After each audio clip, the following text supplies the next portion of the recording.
Happy for the one anniversary! Cute, but dumb. Cute, but stupid. Hello, everyone, and welcome back to another episode of For the One podcast, the very last episode of season 1 of the podcast. That feels insane to say. We have put out 54 total episodes. This is actually going to be 55. So I guess 55 total episodes in a year. And it is our 1 year anniversary, our 1 year birthday, whatever you want to call it, of publishing this podcast. We have like a great show lined up for you guys. I usually don't have that much enthusiasm as I'm saying it, because half the time I've come in here, I'm like trying to figure out what I'm doing, what I'm saying, but this episode is so special. We have guests that have been on the podcast coming back, and we get into some great reflections and conversations, maybe some more deep dives into the topics that we touched on in our other episodes. We have some really cool announcements and some really exciting news I'm really been waiting to share with you guys. And all of that is happening in celebration of what God has done, bringing me, and I would say us, because this is a team, collective effort. Sean here at Studio Mind, just bearing with me week in and week out for the last year. All of my friends and family and support system that has just made this emotionally and spiritually possible to do for the last year. And then, of course, God just sustaining and keeping me, and just every week showing up and blowing my mind in ways that I didn't even know were possible, with just revelations and thoughts and scripture that have just, I don't know, it's been so deeply personal to me. It's affected my life. I think you will see as I interview some people today, it's affected those around me and their lives, and then people that they know. And I pray that this podcast has impacted you for the better. And if this is your first time joining us, hi, welcome to For the One podcast. I'm your host, Nicole, and I'm so glad that you're here to celebrate the 1 year anniversary with us. So without further ado, happy birthday to For the One podcast. So Faith, you made me this beautiful cake. I wouldn't say beautiful, but I tried. You homemade this cake. You hand drew the sheep. I don't know if I want the credit for that. If I'm being honest with you. But I love you, and I love the thought of the cake, our little birthday cake. Happy birthday. So should I stick like this here? Maybe? Yeah, that's good. A little number 1. Because you're number 1. 1 year old. We are 1 year old. Do the honorary light. You can, if it works. Might be out of gas. Come on, wait. You can do it. Come on. Oh.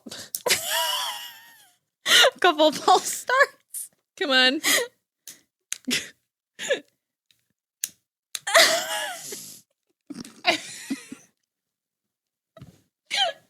Anything that can go wrong will go wrong. Okay, wait. Sean has a backup lighter. There we go. You want to try that one? Oh, I'm never good with these. I've never used one of those. I'm not a smoker. I don't know. I feel like, remember in Twilight, it was like breaking dawn when Bella dies, and Edward's like, come on! He's like trying to revive her. Maybe Sean Sean, help.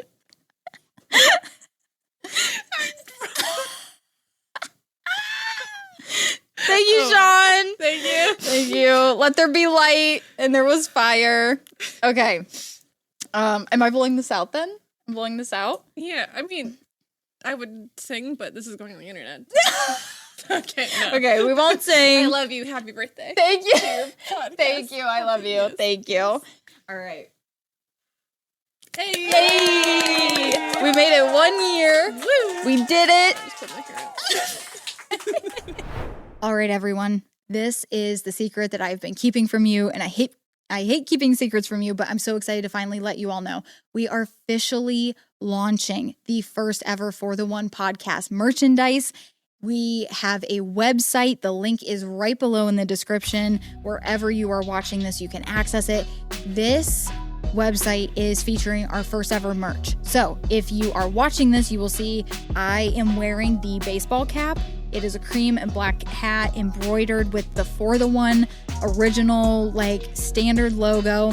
And then I have on the black women's tee with the Slate For the One logo. So what we're offering women's t-shirts. They are just a little boxier fit. They're just cropped a little bit differently. We are offering those in, I believe, 4 colors. And then we are offering unisex t-shirts in 5 colors with 2 logo options, the For the One logo option and the Cute But Dumb option. We also then have sweatshirts also with the For the One logo option and the Cute But Dumb option. And then the baseball caps, as I just mentioned. And then we also have 2 different beanies, one black and one blue. The black is offered with either a pink For the One logo option or a cream For the One logo option. So we basically have 5 overall categories of the merchandise, and we are offering a Cute But Dumb logo, a For the One logo.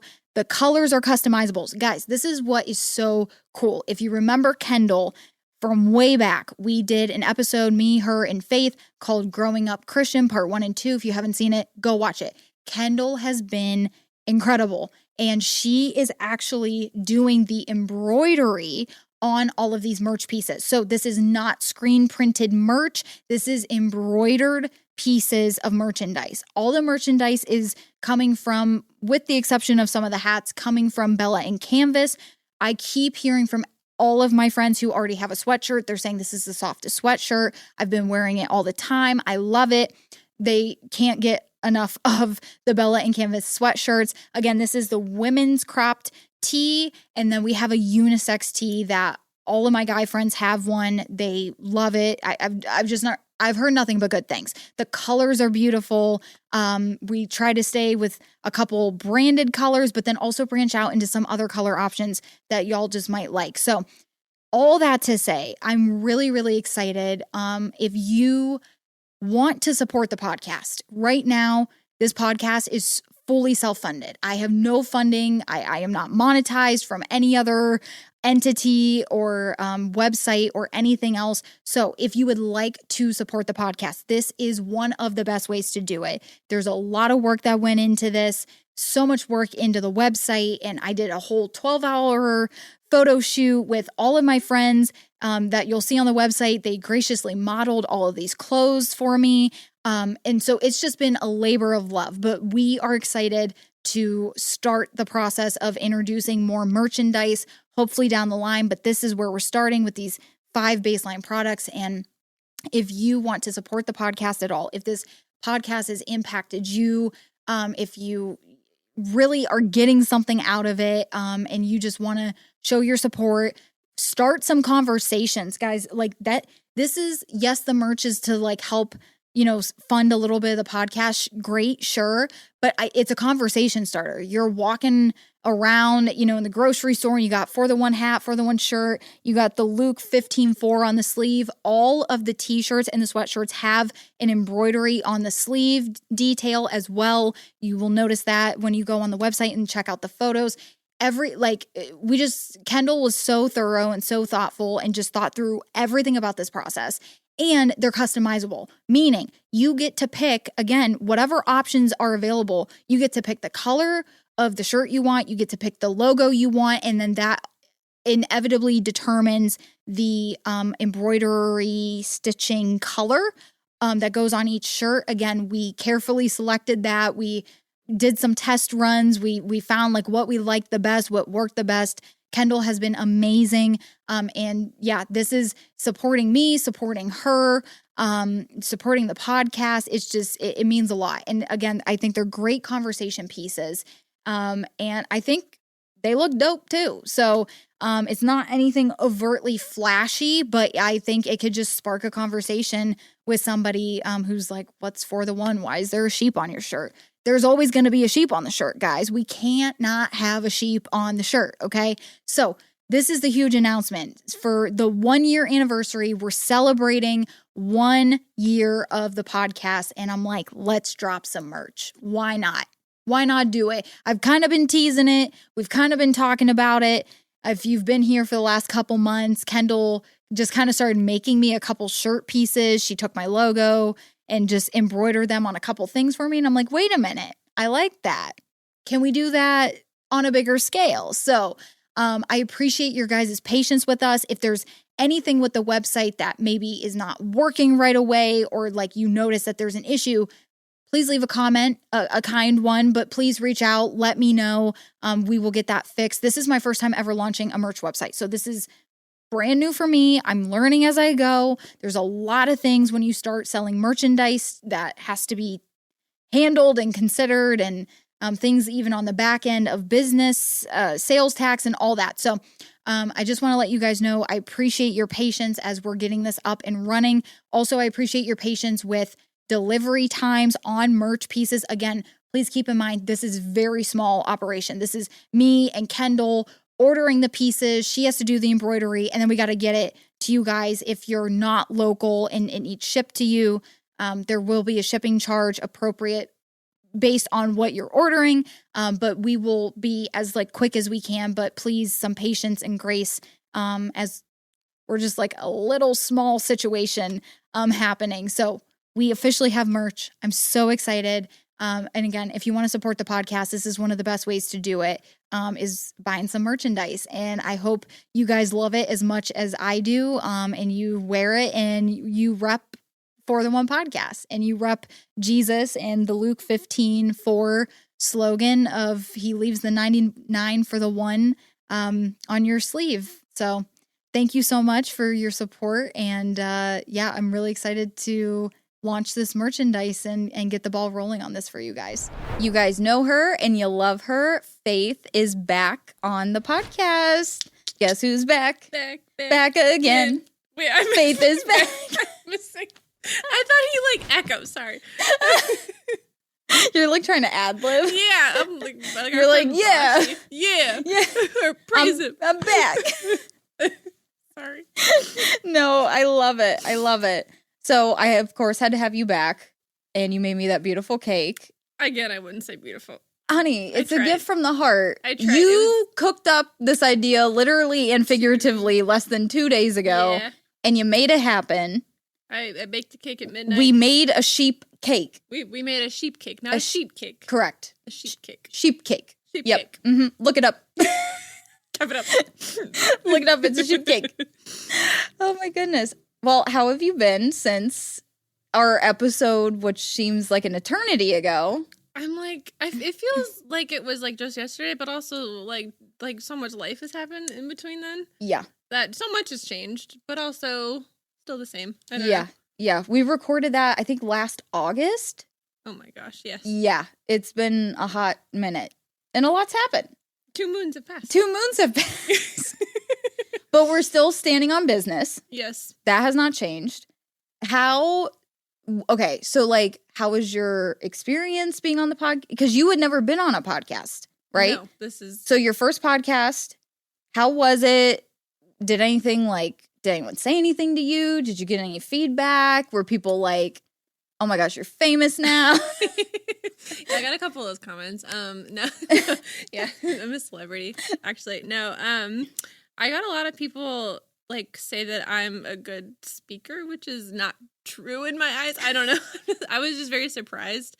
I got like a lot of compliments like from like the church that I was going to at the time. Like they said, like I just was very confident and again, like very like I was not anticipating that at all. I'm like, oh, that's what you got. Like this is new. Mm-hmm. But yeah, I got a lot of feedback that I should keep doing this. So Yes, you should. Yeah. Well, my own mother was like, I like the podcast better when Faith's on it, and it's not just you. Okay. So she's like, maybe make Faith your co-host. I will always and be stop playing with us, you know? Like, yeah. I love you, Mama Merlino. Thank you for saying that. Shout out MVP. Yes. Yeah. But no, I think like the way in which you can like just talk like on a solo podcast is like something to be studied because like the way you just like command the room and like what am I doing? Italiano.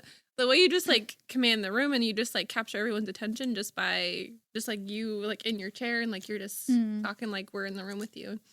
And like Thank you. the whole set and everything and just like it's just like a testament that you like if you do anything you do with excellence. Like you don't do it just a little bit. And the fact that you've made it a whole year and then you've edited, you've put together shorts, you've done all the things, and Sean is a brilliant producer as well. Yeah. That's just a huge feat and you should be proud, both of you. Thank you. Yeah. Thank you. We appreciate that. Of course. Well, this would not be possible with, I mean, a lot of people in my life, but I mean, you especially, you know, like you've been holding me down since even before we started. You were like, do it, girl, do it. I'm waiting. Like, drop the episode. And then even like, I would like tell you like, girl, the one I recorded today. And you're like, I'm set. I'm locked and loaded. I was always ready for you to like whatever we've been like discussing or like going through at the time, I feel like always like was just like fuel for like a podcast or like a message that you wanted to put out. And I was like, people need to like, I need to hear this, but like so do other people like in other corners of the world as well. So yeah. And a lot of it stemmed from like the dining room table talks. I know. Yeah. Like that's where a lot of it started, was just yapping at the table. Yep. And then it's all of a sudden 1 a.m. We're like, oh yeah, we should probably go to bed. No. Sleep is a thing. But no, I miss those. I miss those days. I know, I do too. We've been so crazy. We haven't had one of those in a while, but we'll have it again. I know we will. Yeah. And we have this podcast as a medium to do so as well. Yes. Yeah. Yeah, this may just be the new dining table. And she's a cute dining table. Yeah. She's a little comfier of a dining table, a little softer. Yeah. Well, as my boyfriend would like to comment on your table. It's kindling at this point. Firewood, if you will. Yes, it's in such bad shape. Yeah, John would say that. He's pining for her table. So the drama. He's plotting. Yeah. He's secretly plotting to just get my table. I know he is. But yeah, I guess like I don't know, anything else like throughout the year that I don't know, like was something surprising to you? Even like the episodes that you weren't on, like did you listen? Did you have like a favorite episode? I'm like, I like them all. I mean, I think I'm just biased because like I know like your whole experience like with the endometriosis. Like I feel like I was like there for a good portion of this that like watching you go through that was so like difficult and just painful, and I hated seeing you in so much pain and so much confusion and being gaslit by so many doctors that those 2 episodes cried for both of them.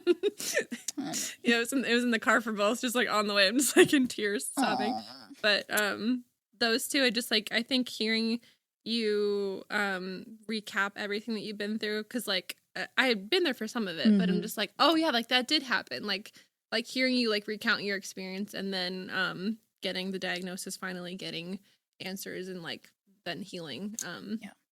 I think that was my favorite because like I can only think of like how many women it's going to help in the future. So yeah, hopefully. I mean, yeah, that's definitely the goal by putting it out. So you're so sweet. I know you were like, I cried. I was like, well, you weren't supposed to cry. I'm like, I knew what I was signing up for.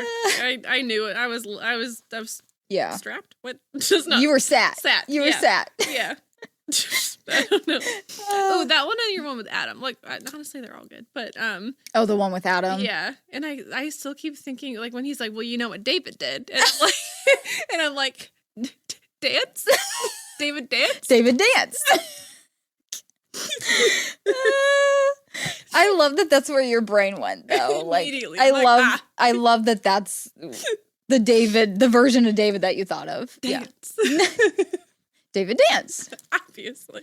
That's what he's going to bring up right now. Yes. Clearly. Yeah. So, yeah. But they're all amazing. So keep doing what you're doing. Thank you, honey. Yes. Yeah. Wouldn't be possible without you and the rest of, our group of friends and my family and stuff. So thank you for the cake and just being on the podcast. You've been on twice. This is technically your 3rd time. Wow. I think you're like the most... I'm the most recurring You're the most recurring guest star. And we'll have to bring you back to do another episode because we know the people want it.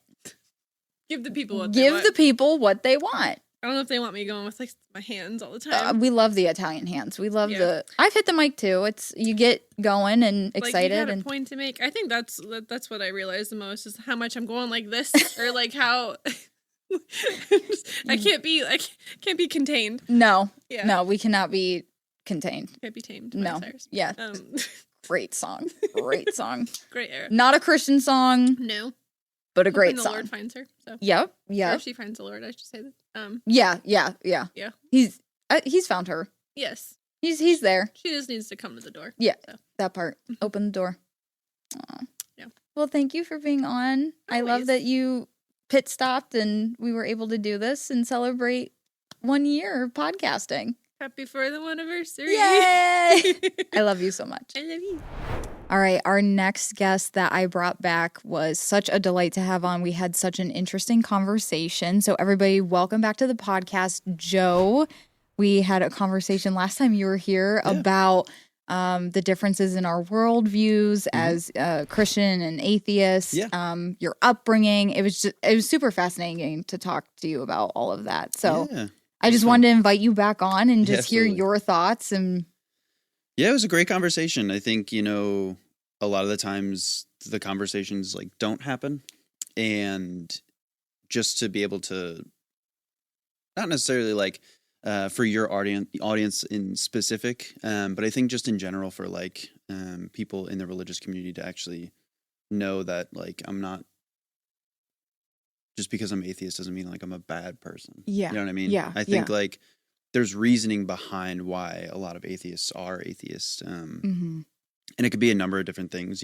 Mine wasn't derived in trauma, but I know some are. right. And so like I think it's good to kind of see all aspects. I feel like that's one of the first things that people will go to is like, oh, you're atheist because something went wrong, or like you were taught wrong, or like You had this really bad experience or something. Yeah. And none of that really happened to me. Mm. It just kind of came to me as time went on. Mm-hmm. So I think it's good to kind of see, not just from, like I said, your audience perspective, but just in general, like, that everyone's story is different on both sides. Yeah, for sure.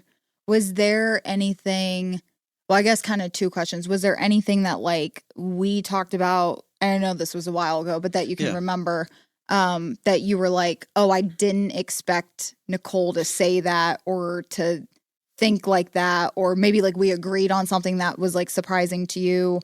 Yeah, I think, I think it's common now for most of the religious community to see that like what the church is doing is not right. Yeah. Anywhere from like mega churches to super small town churches, I think a lot of the times church is the issue, not necessarily the actual religion itself. Mm-hmm. And, I think that we kind of agreed that, a lot of the times people are the issue, not necessarily the religion. Mm-hmm. But I think where we differ is like they wouldn't be thinking those if it weren't for the religion or like those thoughts. Yeah. And so, I was actually thinking about things to say this morning and just thinking about just religion in general. And I think one of the like probably are, besides me not believing in anything and you believing in Christianity, is just that I think religion as a whole is, and not to like offend you or anything, I think religion as a whole, all organized religion, is one of the worst things to happen to humanity.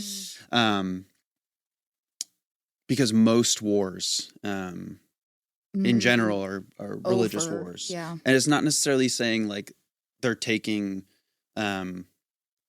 the religion in general and that is their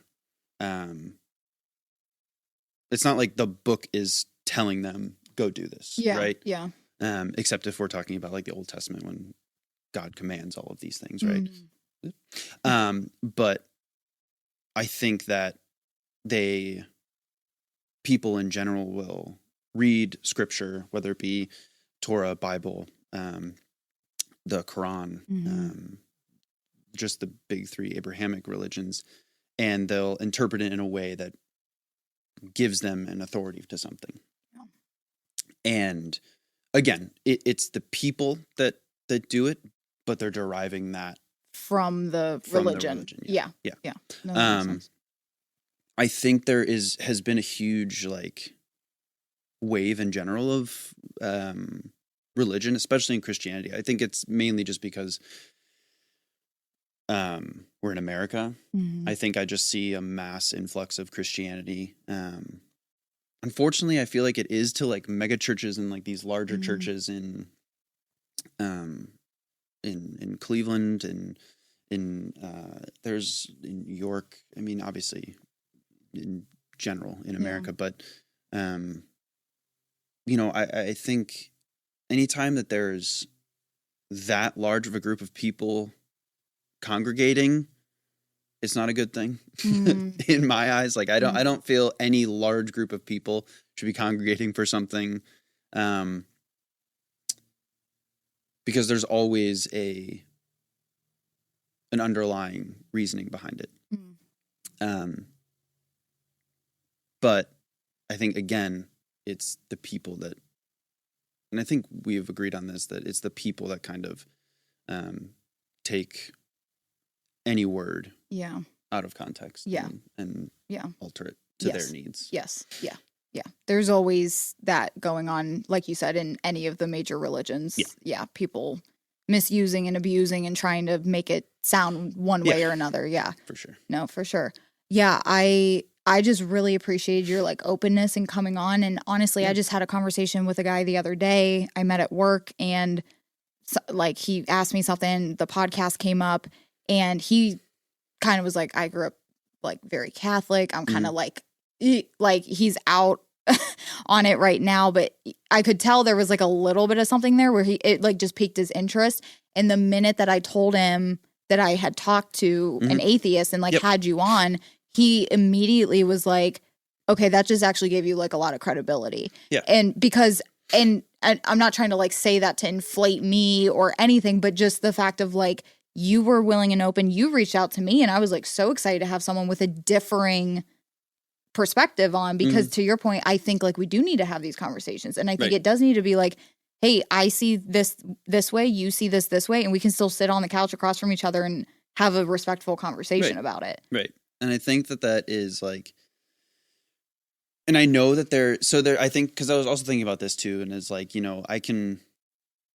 I respect your right to view that, right? And I respect your right to view these things and everything. And I think that we overgeneralize that to like, I respect that opinion, I guess, that if that makes sense. So like, I know for a fact you don't agree with me on most things, right? Right. And I think it's okay for you to not respect the fact that I don't believe that there's a God.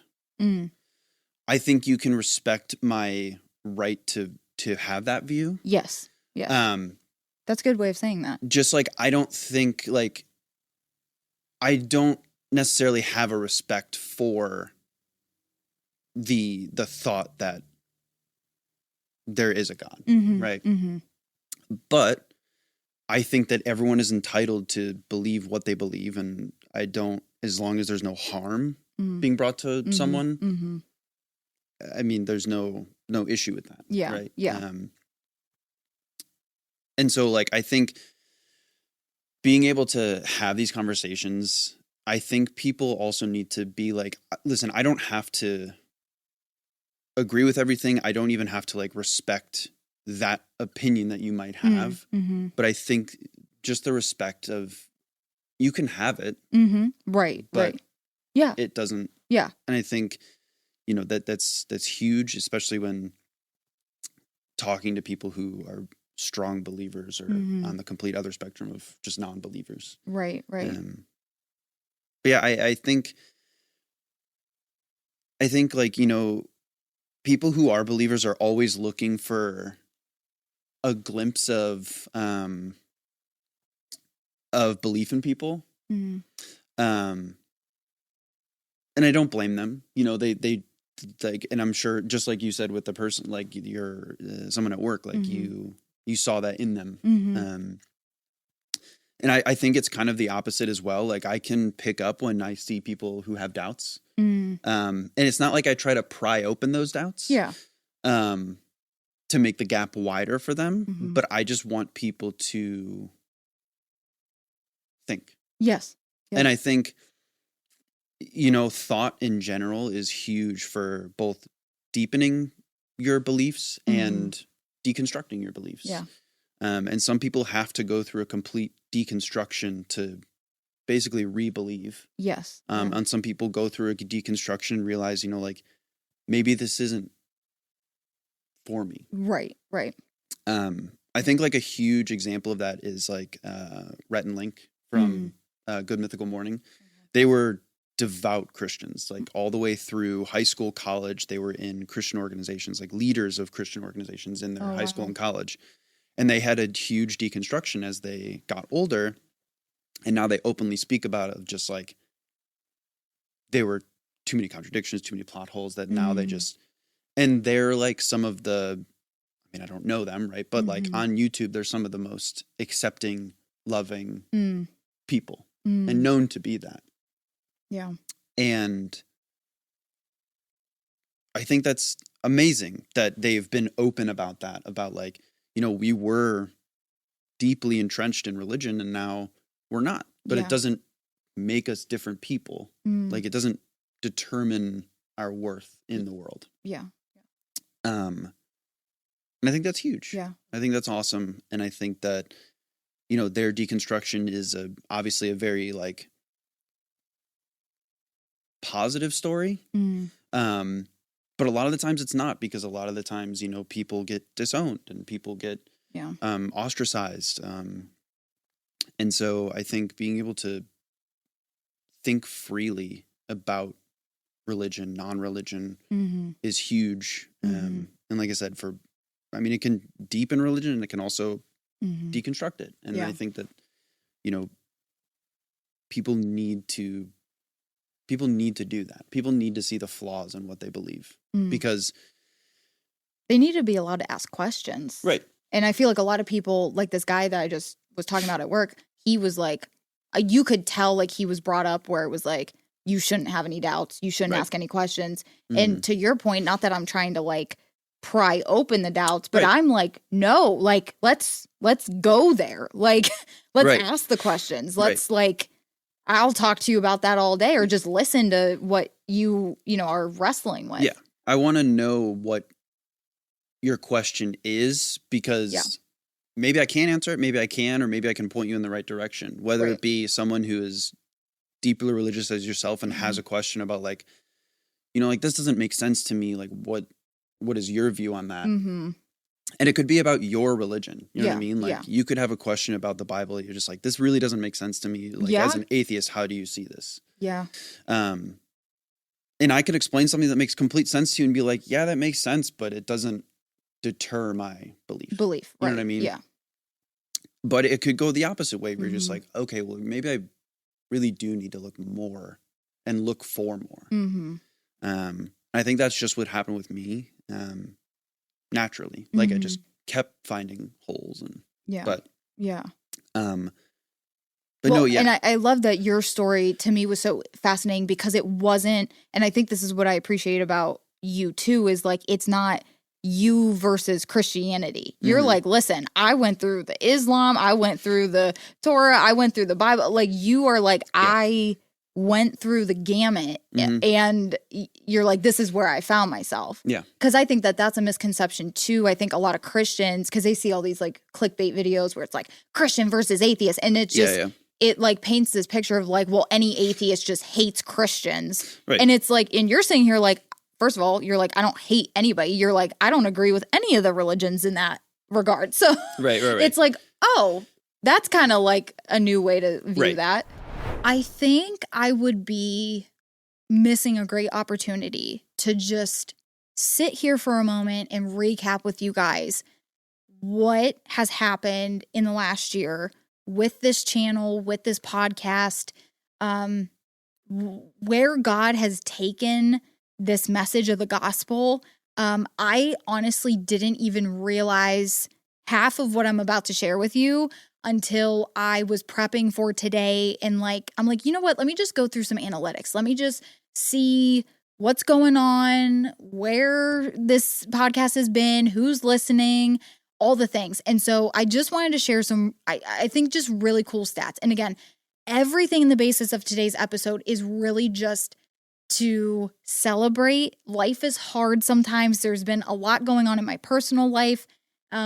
If you guys have kept up with my channel at all, you know that I had endometriosis surgery, literally just, I don't even know, barely 6 weeks ago at this point. And this is actually the first podcast that I'm sitting down and recording since before my surgery. So life has just been crazy. There's been a lot of ups and downs lately just in my personal life. And I just want to take a moment and just celebrate something good and something that, and I'm not trying to say this in any sort of negative connotation, but I really need to just sit here and take a moment and say, I'm really proud of myself.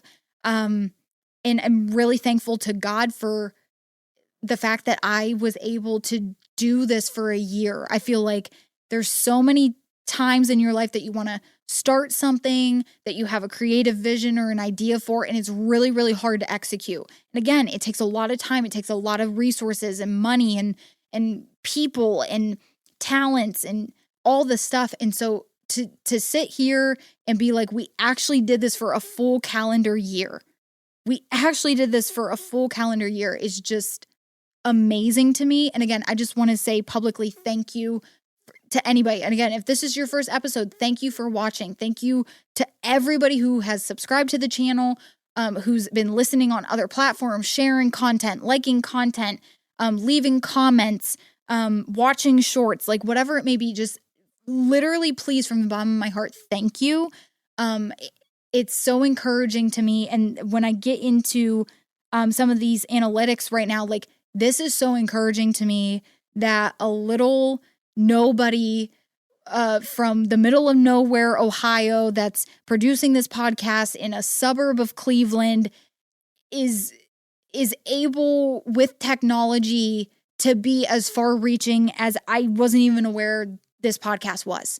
Okay. So without further ado, let's just start with YouTube. So I have an audio hosting platform called Buzzsprout. If you want to start a podcast, I highly recommend Buzzsprout for all of your audio needs. This is, Spotify, Apple, all of that is through Buzzsprout and through the audio only platforms for podcasts. And then obviously I have my YouTube channel. So starting with YouTube, and now this is as of today, and this is even being recorded a week before this episode comes out. So numbers are even maybe a little bit shorter and smaller, but as of today, the YouTube channel as a whole has received 74,496 views.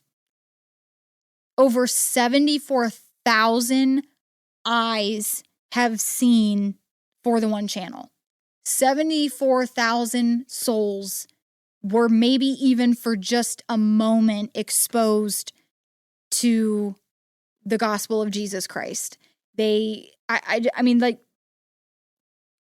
that's insane to me. In a year, 74,000 people may have had a seed planted, hearing the message and the gospel of Jesus. It is just astounding to me. I really loved seeing what the top videos were. So top 5 videos, being a Christian with ADHD. Over 1,000 of you watched that video. I couldn't believe even months after that video came out, I'm still getting comments on it. I'm still seeing the viewership on it is going up. This seems to be a really hard-hitting topic in the Christian community and the ADHD community. And I'm genuinely floored that many people have seen that. And I'm honestly okay, maybe that's something that we need to keep exploring. Analytics is just such a helpful gauge for me to kind of know, like, okay, what do people kind of want to hear? And I don't just mean that from a perspective of like what's performing well, but like when you're receiving so many comments on one particular video that people are like, I needed this. Oh my gosh. Yes, I've been there. And it's just like, okay, maybe we need to explore this a little bit more because there's so many people out there that are feeling the same things I'm feeling and experiencing the same things I'm experiencing, being a Christian, having ADHD, and what does that look like? So being a Christian with ADHD, over 1,000 views, on fire but not consumed, over 670 views.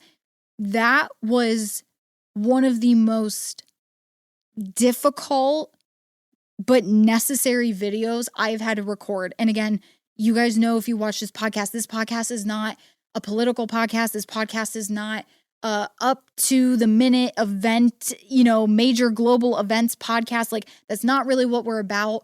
But with Charlie Kirk's passing, I remember vividly the state that my soul and my heart was in the week that happened, and it happening on a Wednesday. And I called Sean, and it was, again, we were maybe 6-8 months in at that point of doing this podcast. And I called Sean. I was like, I got to record an episode Friday and it's got to go out Sunday.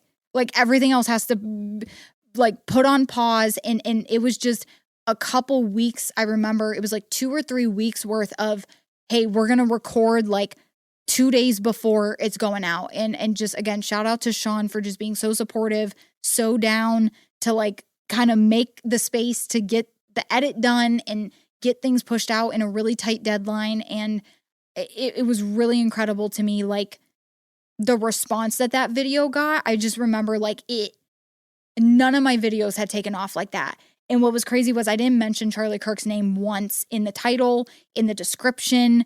I didn't want to use his name because I wasn't trying to like get clout from it. It was like a genuine, like, we need to just sit down and just like sit in this and address the grief right now that was happening.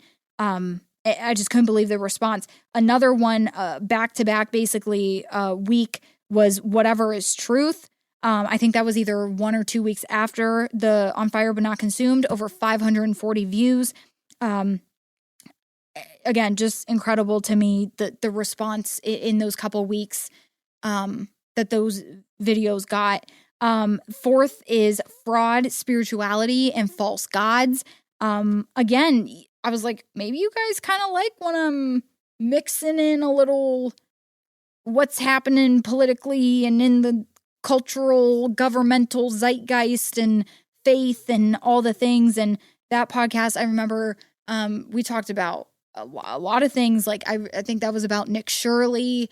I was addressing some comments made by Khloe Kardashian on her podcast, and just the line that we toe between spirituality and like the term spirituality, but the line that we toe between God as God and then introducing like these other idols or these other false gods that don't look like idols on the surface, that just draw our attention away from Jesus.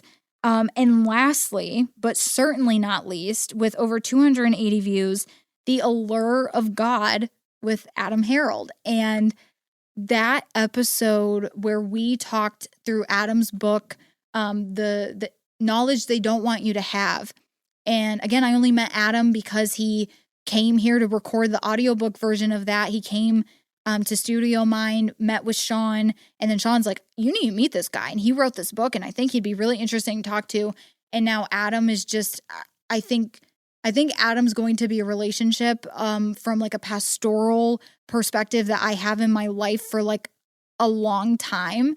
And I'm really, really grateful for that, coming out of, leaving a church after so many years and not really having a ton of pastoral care or like mentorship or like just somebody to speak into me in the way that Adam has just poured into me time and again. And you're going to see it on today's episode. Like, it's insane what the Holy Spirit does when he gets in a room with me. Like, Adam is just such a blessing to me, to this ministry, to the podcast. Just such an encourager, so much just faith and belief in what I'm doing here. And just praise God for Adam. But that conversation touched me deeply. If you want to see me cry the most, I almost thought about making this a segment. Like, how many times did Nicole cry on the podcast this last year? And I started to realize I could not even begin to count how many there were. So I cry a lot on this podcast. I think and Adam even said it today, it's like beautiful to stay tenderhearted. And so I don't care. I want to cry more on the podcast. That's the hope. Cry more on the podcast in the best way possible, in the most healing way possible. But if you really want to see me cry, On Fire But Not Consumed, definitely was crying on that one. I'm talking about Charlie Kirk's assassination, and then The Allure of God with Adam Harold. Like, Adam just wrecked me in the best way. But those are the top 5 episodes on YouTube. I'll go a little bit quicker, but just the top episodes on Buzzsprout. So this is audio only platforms.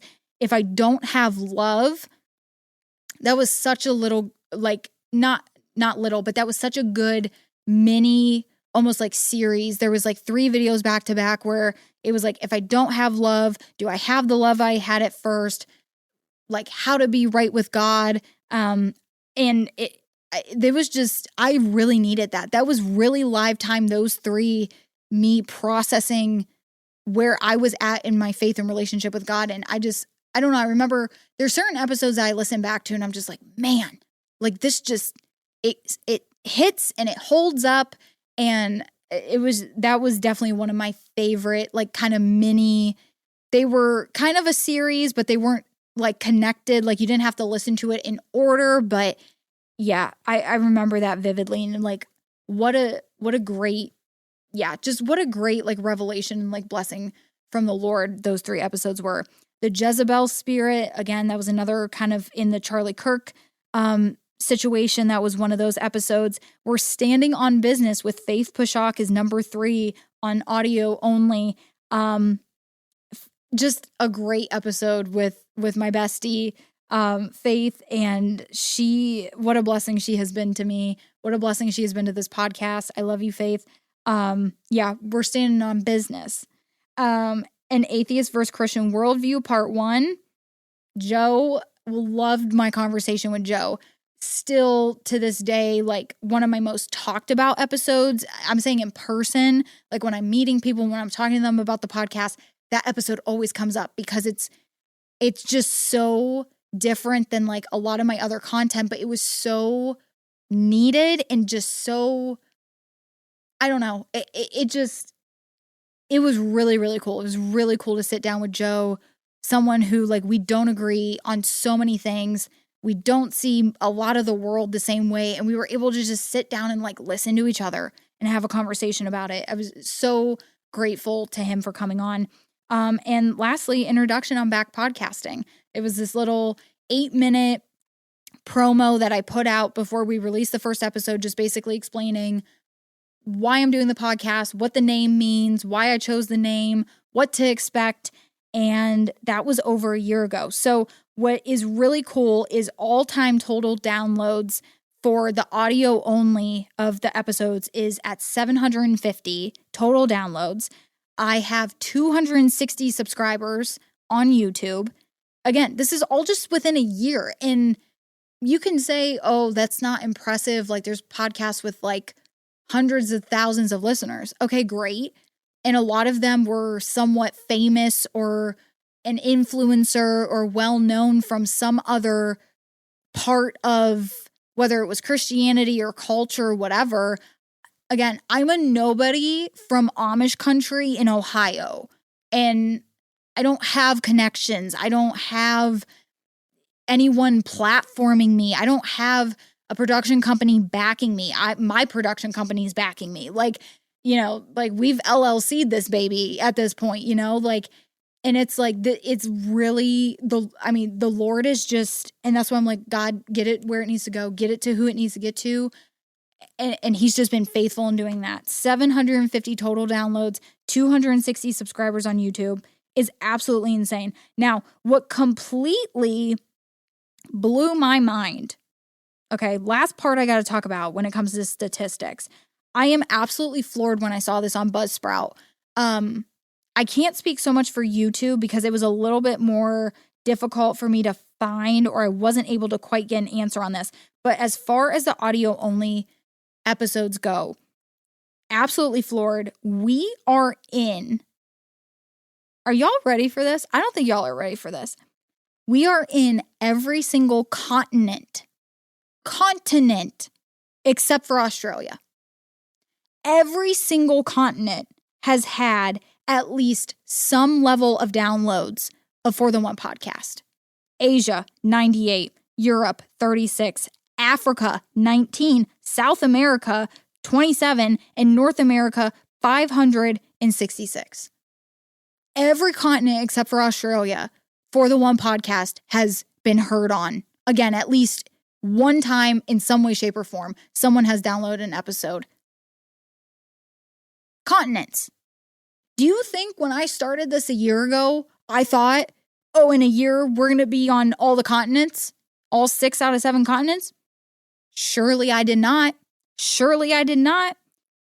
You want to hear something even crazier? So out of all those continents, we have 5 total countries or territories. Obviously, the United States is the most prevalent. Singapore. Somebody has listened in Singapore. Somebody has listened in Canada, the United Kingdom, and almost, I think the most shocking, Vietnam. Somebody has listened to this podcast in Vietnam. This is insane. This isn't, again, I just feel like I'm a nobody. I'm not this big famous person. I'm not this huge influencer. I don't have, I don't have like a publishing company backing me. I don't have any church backing me. It's like, this is, you can't explain this to me other than the Lord, like, get it where it needs to go, Lord. That is constantly my prayer. Get it where it needs to go. And within the U.S., 14 total cities. Shockingly enough, the most amount of downloads in a U.S. city come from Miami, Florida. I don't know anybody in Miami, Florida. Shout out to Miami, Florida. If you are a listener from Florida, can you leave a comment? Because I want to know who you are. It's incredible to me. And again, number 2, Ashburn, Virginia. I don't know anybody in Virginia. Who are these people? I want to know who you are. Shouts out to you, Florida and Virginia, holding it down. And then obviously we get into quite a few cities in Ohio, which makes sense. We have somebody listening from Washington, someone listening from North Carolina, and one more city in Ohio. 14 total cities in the U.S. I don't know that many people in that many cities. That is just not what I would expect for the first year of podcasting. And so I'm just so incredibly grateful. Again, this isn't about numbers. And I know that's very cliche and a lot of churches say that, but it's like the numbers are really cool because they represent how far reaching this is. It's representing, again, every number is a soul that has had in some way, shape, or form contact with the gospel of Jesus Christ. Go into all the world and create disciples. It's an honor. I'm speechless because it's an honor and it's a privilege.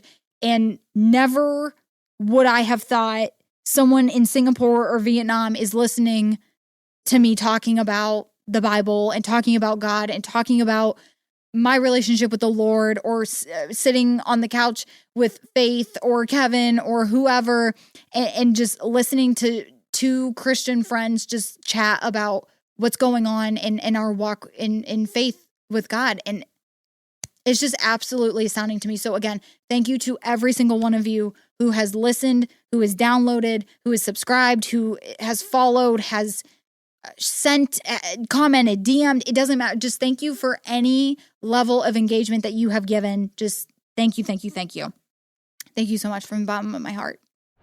All right, everyone. So my next guest, you know him, you love him. He probably is the only person that has made me cry rivers and buckets on this podcast. Everybody, please welcome back Adam Harold to the podcast. And when I say you made me cry, it was in a good way. Good. It was only in a good way. I know my wife yelled at me over it. So I did not bring the tissues today. This is a short segment, and I did put mascara on, so don't. Okay, you're don't safe. Don't get me, Adam. Don't I'll get try not to do anything revelatory or ministry wise. You do whatever you feel you got to do. All right, cool. But thank you for being back on here and popping on just to celebrate. You were a huge part of this year. I mean, I know you came in maybe in like the later half of us doing this, but I mean, what a blessing it was to me for you to come on. And we were talking about your book the first time, and then you invited me to go to your church and talk with you and Bob. So I wanted people just to hear like your thoughts and perspective on like kind of your time in the For the One zeitgeist. So yeah, absolutely. No, it's very thoughtful of you to have me back. I was delighted in the whole thing, Nicole. I think it's so funny. I have a pastor friend in Columbus who saw the initial interview with me and you, and he had messaged me and he said that your generation needs a pastor to do ministry like that, and that he said, man, you the Lord just used you in that moment to minister to Nicole, and I said, honestly, you don't plan on it. It just happens. I thought we're talking about the book, the episodes you followed up with, Rival Fascinations. Yeah. That I've been boosting around everywhere and sending it to people. And the book has been going abroad to a lot of 30, 40-year-olds. And the feedback we've gotten, and from your perspective when you went through chapter by chapter and talked about what really stood out to you and what was interesting, what was common to you, that has helped a lot of people. I know all my elders have watched that, and they all came back and said, wow, Nicole's take on this is interesting. Like, you grew up in the church. Yeah. You have I believe you said Assemblies of God background. Yes, right. And so you heard teachings, that were similar, but there's a lot of things you said, I never heard this before. I never saw God as a pursuer of me and saw Genesis as the first date encounter. Yeah. And so, those things, those perspectives, I think that, Nicole, that really reached a lot of people who may have been similar, where they grew up in church, but church stayed surface level. Yeah. Right? Yeah. And then you come to the church and you interview me and Bob, and you're talking about casual Christianity. We're talking, and I didn't mean to dominate that. No, it was great. Bob yelled at me after that. No, he did not. He did. He's like, that poor girl didn't get a word in edgewise with you and me. No, I thought it was wonderful. Yeah, he was just picking on me. That's so funny. But yeah, it was that conversation, and it really is. I believe, Nicole, and I'd love to hear your thoughts. I think it's what's needed, and what specifically what I'm talking about is getting the next generation of Charlie Kirk age people, right, is pouring into churches looking for truth. Yeah. What happens if they pour into churches and they find a bunch of casual Christians? Yeah. What would happen in diverse from finding Christians who are anticipating the kingdom of God? Yeah. So I'll speak on that for a second. I love your thoughts. It's just really, Are you familiar with the Galilean wedding, the Galilean marriage? I feel like Have you heard this before? Maybe. I've heard like the Jewish marriage. I don't know if it's different or similar. So Galileans were the only sect in Judaism that didn't do prearranged marriages. All the other areas of Israel that back in Jesus's day, they did prearranged marriages, but Galileans did not. So if you were a husband and you desired to marry a Galilean, you would go to her town with your father, and you would meet her and her father. Okay. And you would offer a cup called the cup of blessing. Yes. Right? Okay. And it was a chalice filled with wine. And she could choose to receive it or reject it. If she received it, you were instantly betrothed. You were in covenant marriage. Okay. Then the fathers would work out a bride price or a dowry. Right. And then the bride would go back to her father's house. where she would spend the next several months, up to a year, making her wedding garment. Because they didn't have J.C. Penney's back then. So it was you merchants come in, you'd buy material, you'd make your wedding garment. When she made her wedding garment, every night before midnight, she would put on her bridal gown, she would light her lamp with oil, and she would sit in anticipation for the bridegroom to come at midnight is when they would start the wedding feast. The bridegroom, after the chalice was accepted, would go back home to his father's house where he would build on a room. For them and I think we talked about this a little bit, but he'd build on a room and he would prepare a place for his new family. Right. He'd get the feast ready. The father would say, go get your bride when he felt it was ready. It could be like a year later. Yeah, wow. Well, to add to that story, and this is what I want to hear from your heart, because you're unique where you're at in your hunger level for God, is the bride is living with anticipation. So imagine on a wedding, if it was your wedding and nobody, the spouse you were married didn't act like they cared. Right? Yeah. Right? Casual Christianity. They just lived sloppy. They didn't dress up. They didn't care if there were a feast, if guests were invited. It was just like going to get their hair cut that day. Who cares? It was no big deal. Right.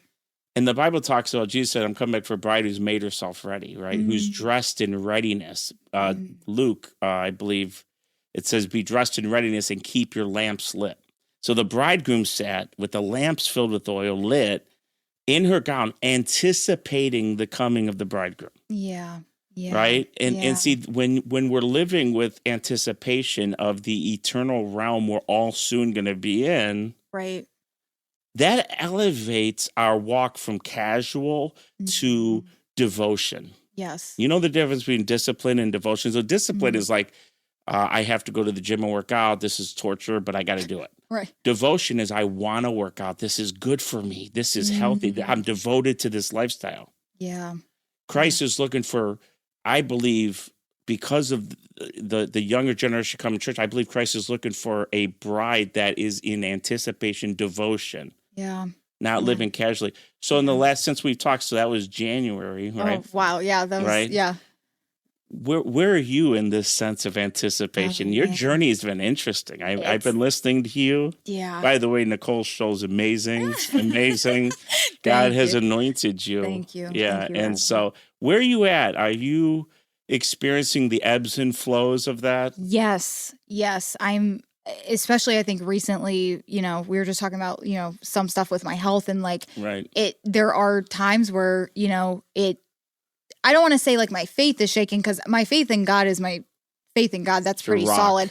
But it's like everything else surrounding it, of like, the ebbs and flows of like life and like, why did this happen, God? Or why am I going through this? Or what's the purpose in this? Things like that. But I think at the end of the day, what helps is the fact of this is temporary. This isn't just for me.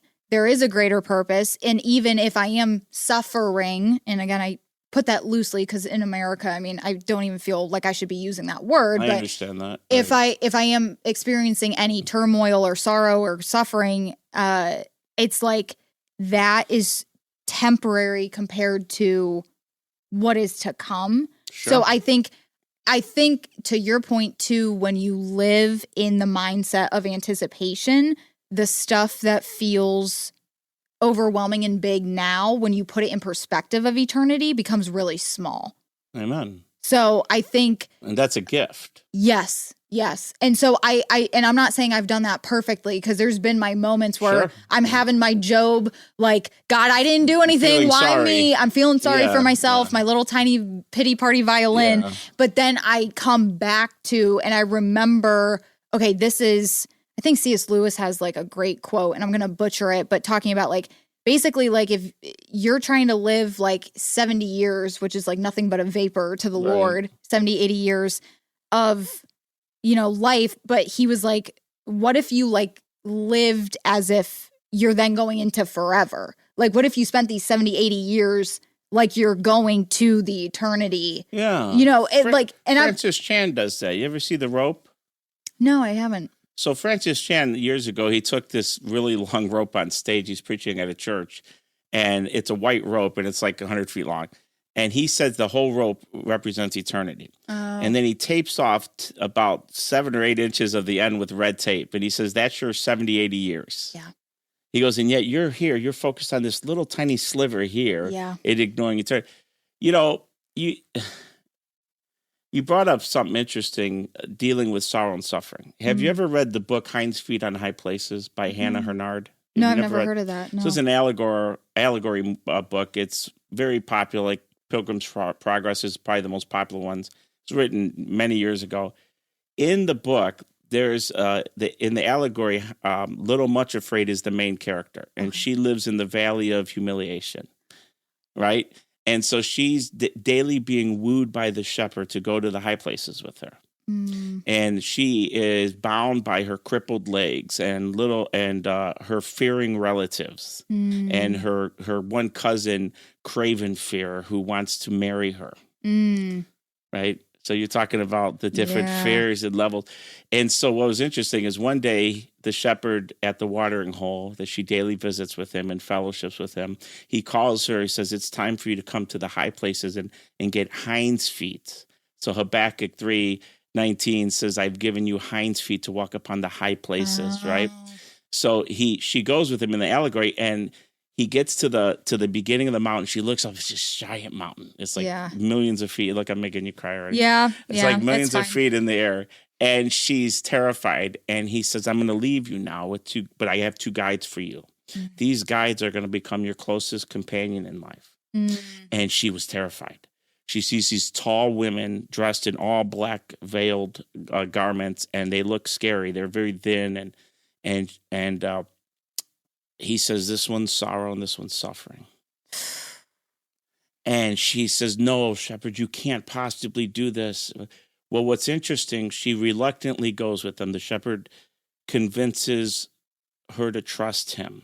And every time biblical trust was faced in her life, she would lay down an altar, build a little altar, and she would lay down her will and collect a stone of surrender, right? And the 2 guides, sorrow and suffering, initially was very difficult. By the end of the journey, when she got to the high places, they were her closest companions. She loved them. She held on to them because they took her to the high places where the world, the valley of humiliation couldn't affect her anymore. She embraced them, and she would have to lay it down her will. You know, the Hebrew word for trust is called emunah.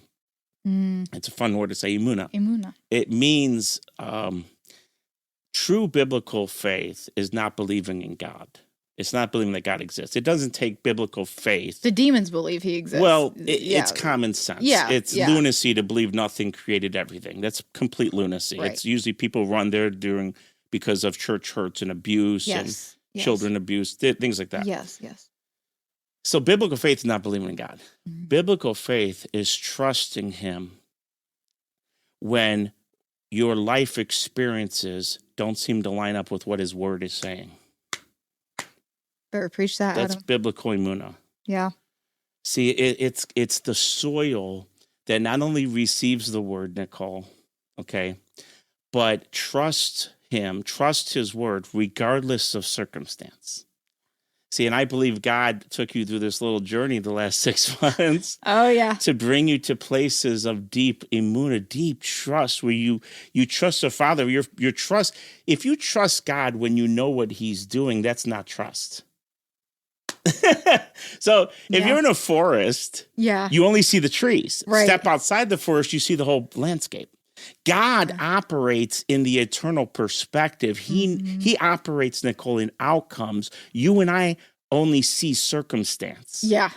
Do you understand? It's very short-sighted. If you stay there, you're only seeing. So Right. emunah is trusting that God works everything for the best. We don't understand why they died in the car accident. We don't understand why the plane crashed. We don't understand. Right. We trust Abba because he works everything for the best, and he proves his love on the cross.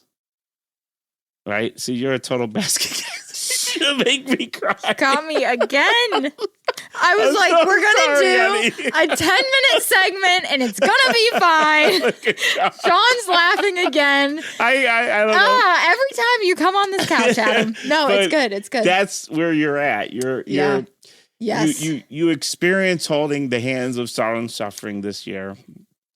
But the biblical level of trust and faith he's taking you to is going to be so precious throughout your journey in life. Yeah.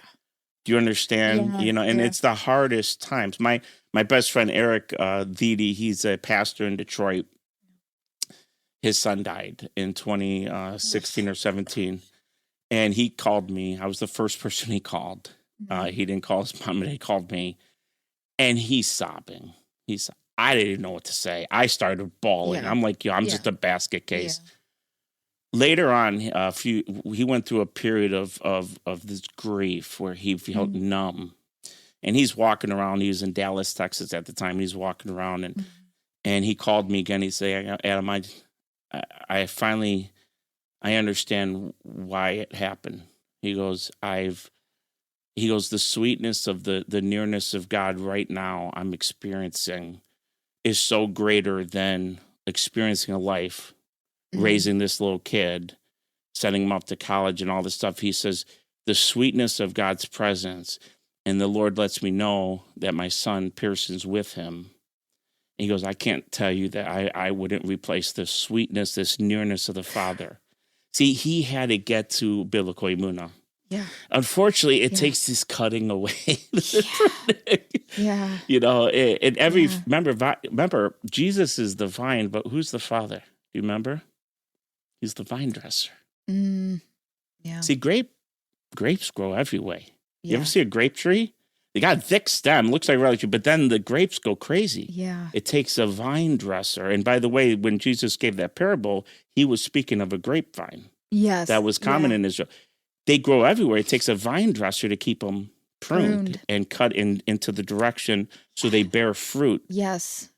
So I see that in your life. Nicole, you have the nearness of the Father.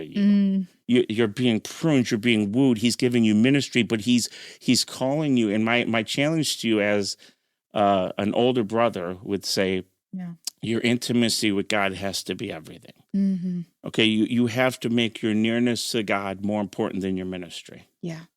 Okay, does that speak to you? Yes. So, Yes. I didn't mean to make you believe. No, it's fine. It's fine. You got me. All right, y'all. My next guest has been the most recent guest on the podcast, and we talked and dove into community and our thoughts on just where the church has maybe done well, but maybe where it could be improved. And I'm so excited to welcome back Brother Kev to the podcast. Kevin Coyne, everybody. Thank you for coming on and celebrating with me. Yeah. How you feeling? Good. It's like we did this. It feels like a while ago. Yeah. It's been a hot minute. Mm-hmm. But you were the most recent guest episode. You were the last guest of season 1. Mm-hmm. Yeah. So closing out with Brother Kev, talking about community. So yeah, how, I guess, like, again, just thoughts, reflections on like us doing that episode. Like if you had any conversations about it, if there's anything that you're like, oh, I wish like we talked about this after listening back to it, or I'm so glad we said this thing. Yeah, I feel like there's probably a lot that we could have dived into. And probably will dive into at some point. Yes, yeah. With all my guests, you'll be back. Yeah, you'll be back. Yeah. Yeah, I think it was weird because like I've never been on a podcast before, so it was like, and behind the camera is always weird too. So it was kind of, I don't know, it was weird seeing it, I think, or listening, like seeing yourself. It. Yeah. It wasn't as torturous as I thought. I would make it pretty painless. I try. But I'm like always like a behind the scenes person too. So like I don't like being like front facing or whatever. But I think it was cool. Like, I don't know. I guess I just feel like I came across well and I was like kind of shocked by that. I It's know. just weird. It was funny because you texted me. You're like, I feel like I actually sounded like this was cohesive. Like this made sense. I was like, yeah. I'm like, oh, I guess I would watch that then. Which I think is even like as a creative sometimes is like always having that like inner critic type of thing too. And I think I always struggle with that as a creative. Mm-hmm. And like, oh, did I say that right? Or, you know, oh, I could have come across better or something like that. And like, so I think sometimes that's helpful to actually then see like, you know, maybe see your work, or in this case, see like, you know, me presenting some stuff like actually came out well. Yeah. And sometimes as a creative, it doesn't happen, but Right. other times it's encouraging, I think. Yes. To be like, oh no, that actually made sense. Like Yes. this is cohesive. Yeah. And I can do it again now. Like I know what it's like and I know that I can do it well. And yeah. Mm-hmm. Yeah. No, Yeah. that's great. I'm glad that you felt that way. I'm like glad that you were happy with it and you felt like comfortable and everything. Because I know you're more introverted, behind the scenes type of guy. So, but yeah, did anyone reach out to you? Was there like any like conversations that you had post like with anybody that it was maybe you wouldn't have had otherwise? It's okay if the answer is no. I'm just curious. I don't think there wasn't really any of that. I think it was just friends reaching out because I shared it with a few people, kind of just like close friends and stuff. And they were like, I don't know, they were very encouraging. Because I think sometimes it's like, because like I'm more introverted, so I don't like share a lot of stuff too. And like my one friend was like, oh yeah, there was like a lot of wisdom in that. And I was like, oh. Oh, like I've been saying that, Brother Kev, and we've been talking at the dining room table, and I'm like, you gonna come on the podcast and say some of this? Yes. Yes. So no, I like that though, that's like a self-esteem boost, like in a good way of like, hey, like I do have things to say and there is wisdom and value in them. And like there is value in sharing them, you know? And I think I love that conversation because I mean, community for both of us has been up and down and roller coasters and like we're still figuring stuff out. And I think your burden for it is special because again, not everybody has that. So to be burdened to the point that you have been about it and the fact that like you've gone through what you've gone through in community is like, there's no coincidence there. And I think we touched on that. To me, that was like the biggest thing where I was like, of course, this has been one of your biggest pain points because this is one of your biggest giftings to try to influence and help flourish like the communities that you're a part of.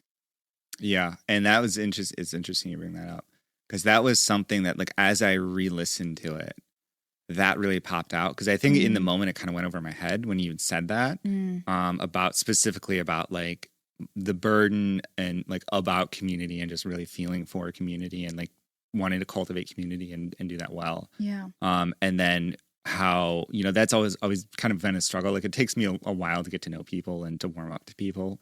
And I'm more introverted and all that stuff too. So it's like, it's harder to, I think, do that just from like a personality.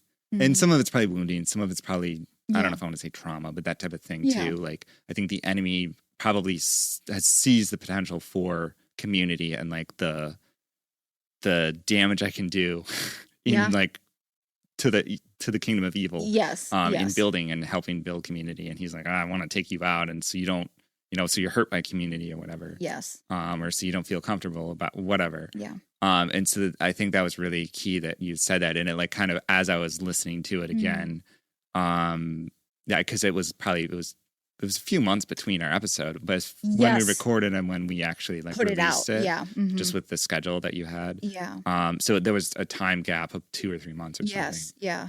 So that was like in that moment, I was like, oh, that is like, whoa, I missed that in the moment. And then just listening to it again, I think was kind of like, whew, okay. Yeah. There's definitely something to that. And I probably it didn't register in the moment, but then as I re-listened through it, I was like, oh, okay. Yeah. That was important. Yeah. Glad I re-listened to this. Yeah. No, thank you, Holy Spirit, for just illuminating that too. And but I think even that was a community moment because you're probably not able to see it like that because you're in it. Yeah. You know what I mean? Yeah. It's like it takes like someone outside of you to like hear what you've gone through, see like where your heart is, hear what your burdens are, and then like I'm able to sit here and be like, oh yeah, 2 + 2 is equaling 4. But when you're just in it, it's very hard to sometimes see like 2 and 2 equaling 4.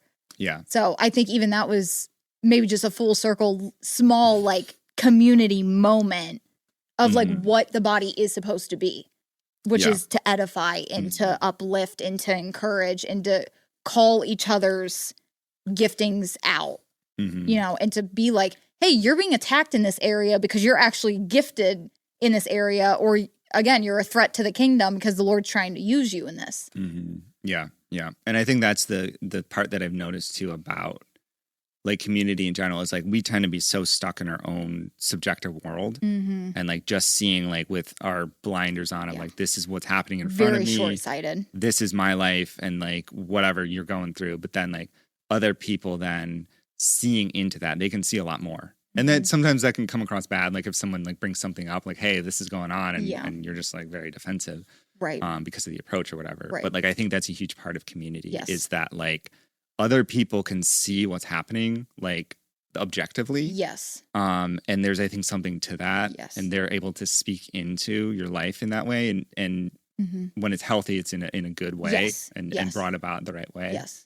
And I think that's huge. I think that's where like you can kind of have that like, you know, we tend to have blind spots in a way and the community can be there to like see those blind spots, be like, hey, you know, this thing's going on, like kind of a warning of like, hey, you know, watch out for this or whatever. Or like, you know, hey, this is an area that you're really gifted in and this is clearly also the enemy has attacked you in this. Yes, it's both. Yeah, and then like it's like, oh, I didn't even see that. Like, right. Because it's so like fixed on the problem in front of you or whatever. Yes. And again, just I think that point is I don't want to say compensating for each other's weaknesses, but like even, I mean, we had a phone call conversation yesterday and you brought some things up from a spiritual perspective that because I've been so in my own mess for a hot second, you said that and I was like, yep. Like as soon as you said it, I was like, oh yeah, I'm in agreement with what you just said, but I haven't been able to have that revelation. Or, you know what I mean? I haven't been able to have that perspective. But now, like, you coming in, even though, like, that for me has maybe been, like, a weak point where, like, okay, spiritually, I wasn't able to see it like this. But then you're like, hey, we need to, like, be on the lookout and we need to kind of be aware that this spiritual element is present. And, like, we can now, like, do something about it. It's like, oh, yeah, like, I needed Kevin to, like, come in and, like, say that because I was not in a position to be able to do that for myself or on behalf of anyone else right now. So I think even just that of like, it's kind of like being in a marital relationship in a way where it's like, you know, people are always like, it's 50-50. No, it's not. Because some days you're going to be at 0, they're going to be at 80, or you're going to be at 20, they're going to be at 70. Like, and I feel like it's very much the same in any relational situation, like good community is like, I'm at a 10 and you're like, well, I'm going to come in and help you out because I'm at 80 right now, you know? And it's like, again, that's why I say like compensating a little bit for like filling the gaps and like interceding when the other person is not at their best in that moment. Yeah. And I think too, that's like some of that is something kind of related to that in a way is like within the giftings and within like the body actually functioning as a body, within the church functioning as a body is like, there's certain things, and I guess I've noticed this in me specifically, there's certain things that I feel like God reveals to maybe one person or a few people or something, or like we'll just say in this case one person, and then that's for everybody as well though. Yes. So it's like if this person doesn't say this thing or bring it up, and that's what I've been like not wrestling with, but like that I've been realizing over the past probably year or so. I'm like, oh crap. He's like revealing a lot of stuff to me, and the purpose is to be sharing that with others. Yeah. And in this case, it was like just seeing something spiritually that was happening within our group specifically and being able to voice that. And then that was like, you were like, oh yeah, that's actually totally true. And I think that's where he like has the giftings of like, you know, this person is kind of like, I'm going to use them in this capacity, but that's also going to help use the whole group or help affect the group in a good way or whatever. Right. And that's what the gifts are for, the edification of the body. Like, and so every time, and that's the thing is like, it's not about you. Like, and again, I'm not saying like God can't give you like a vision or a word like for you, because there are some things that it's like very deeply personally intimate in your walk with God. But, and I say but, in my life, I found 9 out of 10 times, even though in that moment it was very like the Lord was just like showing up for me in that moment in whatever way he was speaking, I then end up being able to, in a way, I guess, part of my testimony or help somebody because I go back to that and say, whoa, he met me here in this way. And like there's something either similar or I'm able to encourage them. Hey, I think he's going to meet you. Maybe not with the same exact vision or dream, but like, hey, you're going through this in your life. I was in a very similar part of my life and this is how he met me. Or like, this is how he spoke into my identity. This is how he like showed me who I am to him and how he sees me, even when I'm seeing like the worst of myself, right? And then that's been able to edify and encourage others, even though at the time it was very specific to me. But again, the gifts, I don't really think the gifts were ever meant for just us. They just weren't. So it's like, yeah, if you have the gift of prophecy, it's like, sure, you might get a prophetic word for you or someone like in your relational circle, but then it's like that could even expand to, I don't know, testify to somebody else. So it's like, it's a beautiful thing. And I love like when they talk about the gifts where, and I'm paraphrasing, but it's like, and the Holy Spirit chooses who gets what gift when. You know what I mean? And like, that's so cool because it's like, yeah, in this time, like this conversation we just had yesterday, you were given this, like, I would call it maybe like the gift of discernment or like a word of knowledge in a way of like, hey, be aware of this thing. But like 2 weeks from now, there might be a moment where it's the gift of prophecy or the gift of healing. Like, you know what I'm saying? It's like it. And I think that's the thing is like, we shouldn't ever put ourselves / the Holy Spirit in a box of, well, the Holy Spirit's never given me the gift of healing, so I guess I just don't have it. Paul's like, no, pray and ask for all of them continually. Because it's like, you never know in what moment he's like, I'm going to use you and I'm going to use you with this gift. I just like, it's just so cool how God just set that up. Like, yeah. Batting 1,000, Lord, just batting 1,000. So I do have to include in this episode, I think it would just be so rude of me if I didn't, a public shout out to Khalil Williams. Khalil started listening to me. I think he left a comment or maybe he DM'd me and I'm going to pull this up, Khalil, because you did DM me.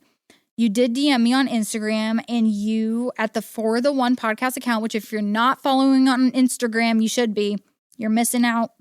But he DM'd me about how he found my channel. Oh my goodness. Did I miss it? No.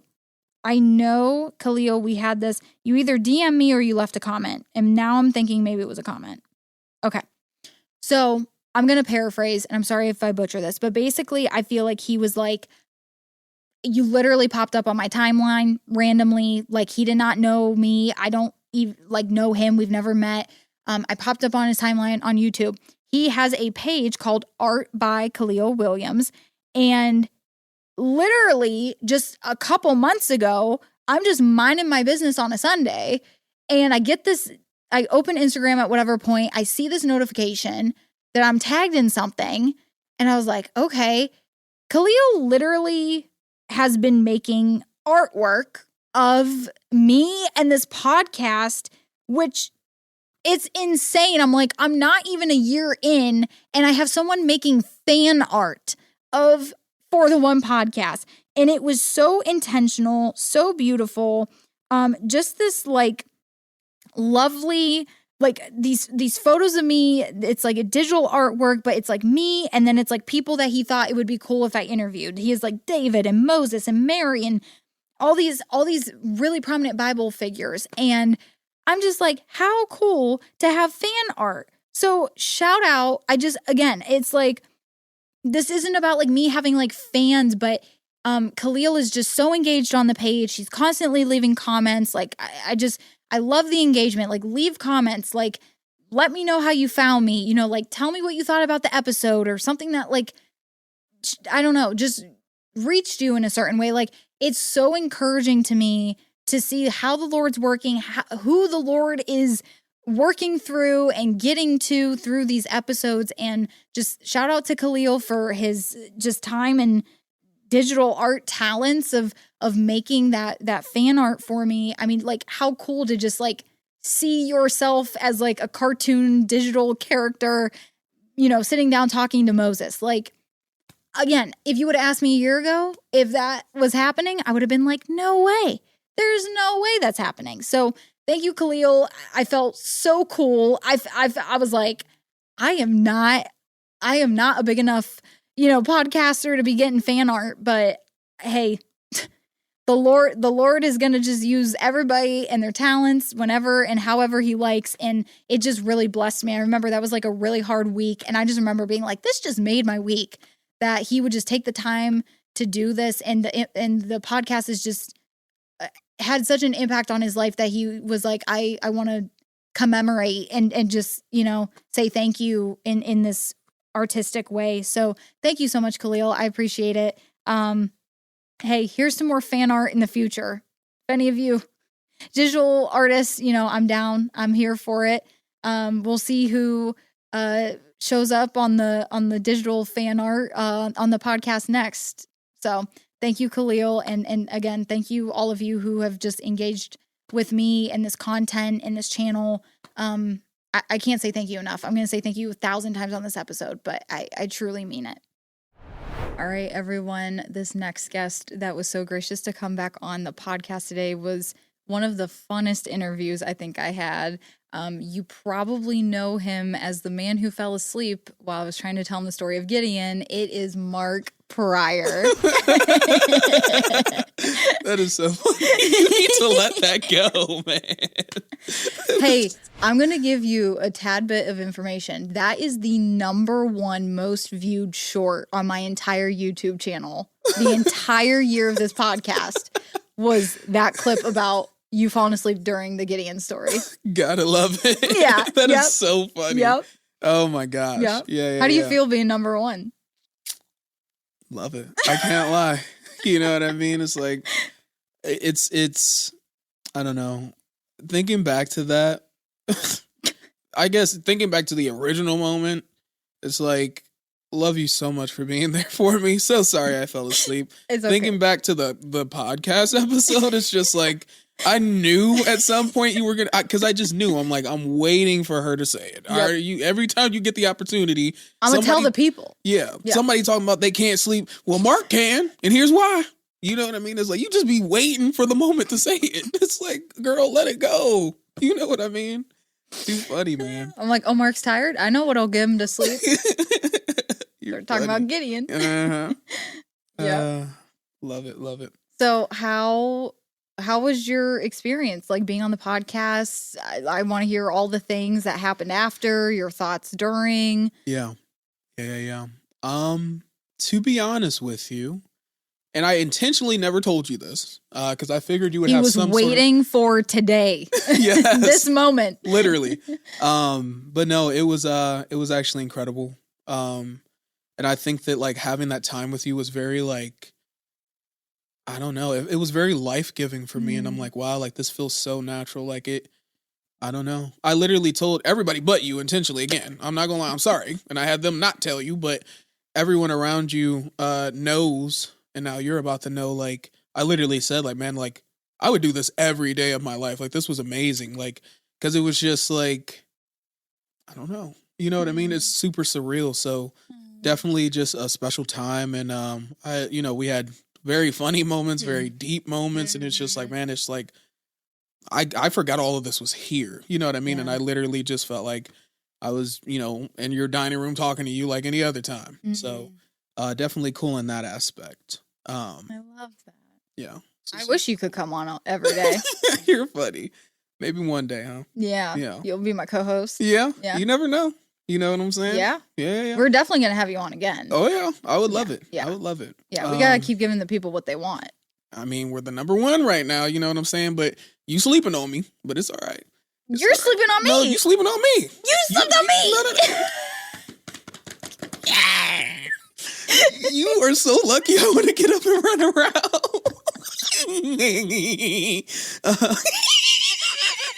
Okay. Wow. This couch is still a rental. Stop. That's an inside joke. If y'all didn't see our episode, y'all better go watch. Yeah. You gotta catch it. Yeah, that is so funny.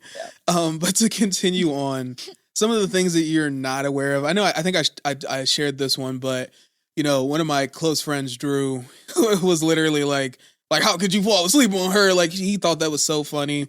And another big one that you don't know is our pastor actually started watching your podcast. So he's been watching and making commentary. As like a sweat beads dripping down, I'm like, he's been watching, and it's so crazy because he just like dropped it randomly. It was, you know what I mean? He was just like, "Oh, and I've been watching Nicole's podcast." It's like, since when? Like, what were you gonna say something? Yeah, yeah. But so he's been watching. I'm so scared now. Yeah. Because he like real deal. Like, I don't want to disappoint him. Shoot. Right. So that was pretty cool. Just hearing that, and then I know I shared it with one of my coworkers as well, and she really seemed to enjoy that. So, and I know I think a couple other people, like I know my mom and dad both watched it, and they really enjoyed it. Really, anyone who's seen our episode, or I'm sure other episodes too, but since I'm in it, they're obviously talking to me. They're like, "Man, you guys are funny together, like so funny together," and I'm like, "Yeah." Two peas in a pod. Yeah. You know what I mean? They call us the dynamic duo. You know it. Yeah. You know it. The dream team. Yeah. But yeah, so that's a bit about my experience. And I think just like after the fact, and I don't know, it was like one of those things where I'm super grateful to God. And obviously thank you for having me on, but it's just like, these are the things that as a kid, I never thought I would do anything like this. You know what I mean? And getting to like, just recognizing like the community that God's built around me and like the people want me around and are like bringing me in. It's like, man, what a spiritual hug. You know what I mean? It's just really amazing. So yeah, definitely an answered prayer and just a super cool opportunity. And obviously I loved our time together, and I'm excited and literally so encouraged at just seeing like what God has done in such a short amount of time for you. You know what I mean? Like crazy. You know what I'm saying? Seriously. Yeah. So I think I was just having a moment when I was waiting for you to get here, and I was trying to warm up because it was so cold in here. I was like a porcupine. My hairs were sticking up. I was like, I gotta go in the sun.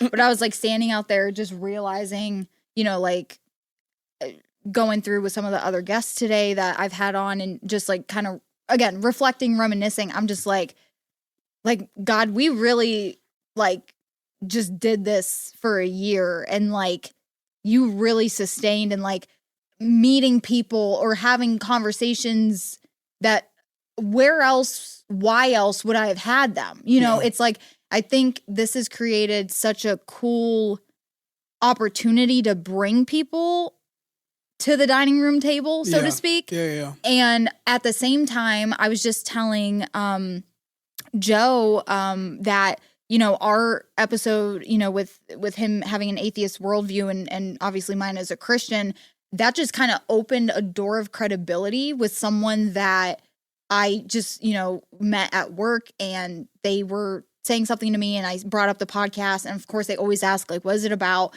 There's always like that slight little bit of like, where I'm like, oh, it's like very faith-based.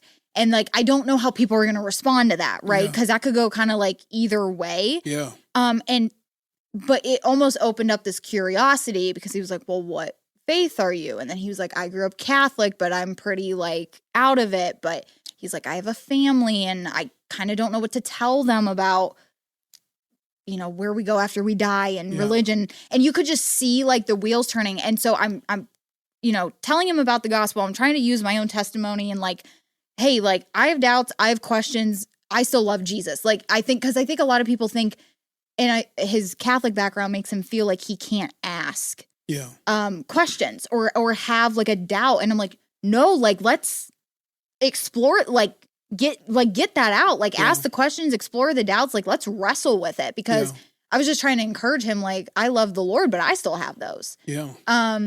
But all that to say, I think it was just cool because even that episode that I did with Joe, when I said, because I was like, well, this is, some of the things I've talked about. I had an atheist on, and he literally was like, you literally just gained credibility with me for the fact that, like, I sat down with someone that isn't of our shared faith, right? Yeah. Like, and so I think all that to say, I think it's just really cool. And like, even with you, like, you just reached a coworker of yours that like probably would have never seen this had you not come on to like start that conversation. Yeah. Someone's like, oh, what'd you do this weekend? I was on a podcast. That's like, most people aren't just going around being like, I was on a podcast this past weekend. Like that's kind of, it piques people's interest. For sure. And so I think I don't know. I was just reflecting on like how amazing a tool, as much as I hate the internet sometimes, a tool that like the Lord has provided in this to even just open conversations in person. Yeah, absolutely. I think you make a really good point, and I think that God can use anything. I mean, we know that, but it's just like sometimes when you see it played out, you're like, oh my gosh, this is amazing. You know what I mean? And it's like, you got to think like when you started this podcast, like you didn't know what to expect. You know what I'm saying? Like, but to even have like, just in my mind, just even having an atheist reach out and be like, hey, I want to be on the podcast. Like, let's have a conversation. It's like, that's incredible. Yeah. I'm not going to lie. Because I know back then for me, when I didn't believe, I would have been saying all kinds of heinous things towards you. Like you don't even want to know. I wouldn't have been on here. You know what I'm saying? So it's just, you just never know what God will do. And I think that, with that coworker, like that, it's even led to her being like, hey, like, I'd love to come to church with you guys sometimes. And it's just like, again, like this kind of got me, like, it pushed me into a different type of mindset, I would say. Like, I wasn't out of my comfort zone, but it was like, I really had started like expanding like my idea of like, okay, how can I share the gospel in like low key ways when I'm at work? It's like, now I have this like avenue to take, you know what I mean, that I did not have before. Right. And that's how I felt too. It was a very surreal moment where I'm like, instead of just being like, I love Jesus, do you love Jesus? It's like, it was just very natural because he's like, oh, well, like, what do you do, outside of freelance? I'm like, well, I have a podcast. And like, it's like, what is it about? It's about faith. And it's just like this very gradual, but like not so like in your face. Yeah. That I think it allows this comfortability for people to just ask questions about something that you are a part of or you're doing without it having to be like shoving Jesus down someone's throat. Right. Yeah. Exactly. I'm definitely with you. And yeah, I mean, and again, I think we're seeing the fruit of that. Yeah. And it's just really cool. Again, just very like, I would say encouraging, inspiring. Because again, it's only really been a year and I feel like what's happened has just been tremendous. And there's been just so many special moments, even like, you going to the church and speaking there or having a podcast episode there was like, that was surreal. Like it felt like a dream and I'm just watching you and I'm like, this is crazy. Yeah. This is so crazy. Yeah.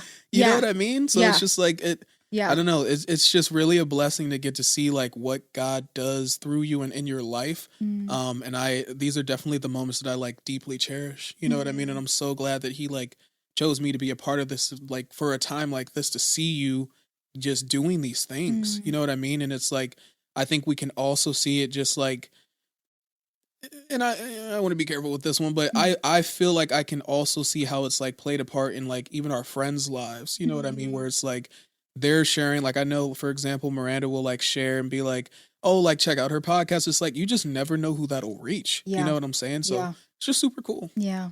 No, I love it. And I love you guys have been so supportive and just thank you for having my back when I have not been able to have my own back in a way, like you guys.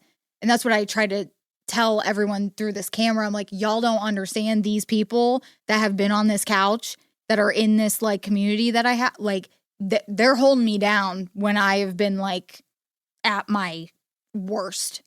Yeah. So thank you, because without y'all, like I can't come in and do what I'm doing. Like, yes, without God for sure, but God said it's not good for man to be alone, and he gave us community for that reason. So thank you for just being part of that and loving on me well and supporting me. And yeah.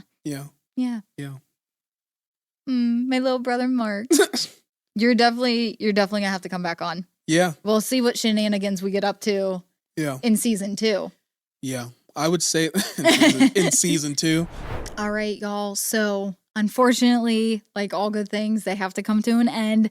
So we are going to end and land the plane here with the 1 year for the anniversary celebration. I thank you guys so much for joining us and listening to, my conversation with all of my wonderful guests that came on today and celebrated 1 year of podcasting with me. I am really excited. This is my last announcement on today's podcast. We had the merch announcement, which is really exciting. Again, please go support, get some merch. I promise they're quality pieces, quality embroidery. I'm really excited about offering the For the One merchandise to you all. And my second announcement is I'm very excited to announce that this is the end of season 1, which means that season 2 is coming. Okay. So what that means, what's going to be happening, just a kind of 10,000 foot overall view for the next month. So we are not going to be putting out any new content after this episode today, but what you have to look forward to is we are going to be resurfacing some videos that I, maybe just algorithmically just weren't performing well at the time that I posted them. We're going to try to repost them, maybe try to do, instead of a part 1 and a part 2 of a guest episode, we're just going to combine both parts and put them out for you to enjoy just back to back in one episode. Anything that I do on YouTube, I can also be reposting on the Buzzsprout audio only, Spotify, iTunes, or it's not iTunes, but Apple Podcasts as well. And just kind of just getting out there maybe some of the episodes that are a little bit older or, again, just maybe didn't perform as well as all of the clips from the guest interviews that you heard today are not the full thing. Guys, I said to everyone, I was like, hey, come in for a quick 10-minute segment. And of course, all of my wonderful guests, we chatted way longer than that.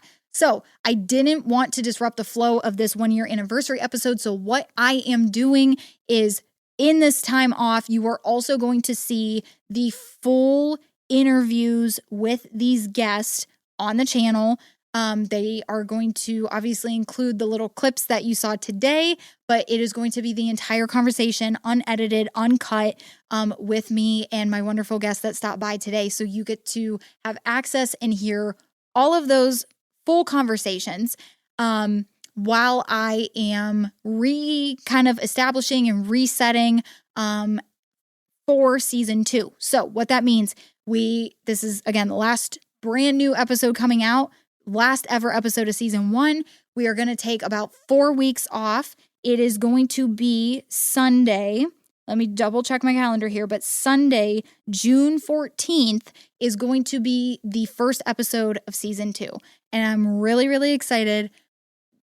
I got a lot of things cooking for season 2, y'all. A lot of really, really cool guest opportunities are coming up. I think a lot of cool people are going to be coming on for episodes in season 2. What you can expect is more Bible, more diving into scripture, more guest episodes, more just raw, authentic conversations. And yeah, we're going to have some really interesting people on. This is not just going to be like every episode we're just not going to have a pastor on, or not every episode we're going to have just someone from group on. Like season 2, there's some really cool people in my life.